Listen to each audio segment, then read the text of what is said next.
தர்மபுர ஆதீனத்தில் தமிழ் புத்தாண்டை முன்னிட்டு பாரம்பரியமான பஞ்சாங்கம் படித்தல் நிகழ்ச்சி நடைபெற்றது. மயிலாடுதுறை மாவட்டம் தர்மபுரம் ஆதீனத்தில் தமிழ் புத்தாண்டை முன்னிட்டு பாரம்பரியமான பஞ்சாங்கம் படித்தல் நிகழ்ச்சி தர்மபுர ஆதீன மடாதிபதி ஸ்ரீ மாசிலாமணி தேசிகர் ஞான சம்பந்த பரமாச்சாரிய சுவாமிகள் முன்னிலையில் நடைபெற்றது.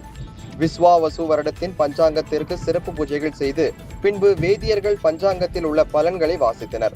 இந்த விஸ்வாவசு ஆண்டு விளைச்சல் அதிகரிக்கும் எனவும் மழை நல்ல முறையில் பெய்து மாடு கன்றுகள் பெருகும் எனவும் தெரிவித்தனர்.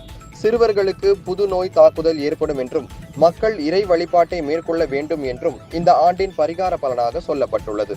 இவற்றை வாசித்த பின்பு பக்தர்களுக்கு புது வருட பஞ்சாங்கம், பனை ஓலை விசிறி, கொட்டைப்பாக்கு, வெற்றிலை ஆகியவற்றை பாரம்பரிய முறைப்படி தர்மபுர ஆதீன மடாதிபதி பக்தர்களுக்கு வழங்கி ஆசி கூறினார்.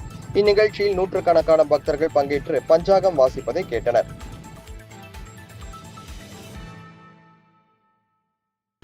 இதேபோல் காரைக்கால் மாவட்டம் திருநள்ளாறில் அமைந்துள்ள புகழ்பெற்ற ஸ்ரீ தர்பானேஸ்வரர் சுவாமி தேவஸ்தானத்தில் அமைந்துள்ள அருள்மிகு சனி பகவான் ஆலயத்தில் தமிழ் புத்தாண்டு விஸ்வாவசு வருட பிறப்பை முன்னிட்டு நேற்று மாலை பஞ்சாங்கம் வாசித்தல் நிகழ்ச்சி நடைபெற்றது.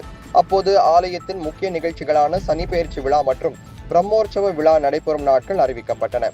அதன்படி வரும் 2026 ஆண்டு மார்ச் மாதம் 6ஆம் தேதி சனி பகவான் கும்பராசியில் இருந்து மீன ராசிக்கு மாறுவதையொட்டி சனிப்பெயர்ச்சி விழா நடைபெறுகின்றது. இதேபோல் மே மாதம் 25ஆம் தேதி வைகாசி பிரம்மோற்சவ விழா கொடியேற்றத்துடன் துவங்குகின்றது. விழாவின் தேரோட்டம் வரும் ஜூன் 6ஆம் தேதி நடைபெறுகின்றது.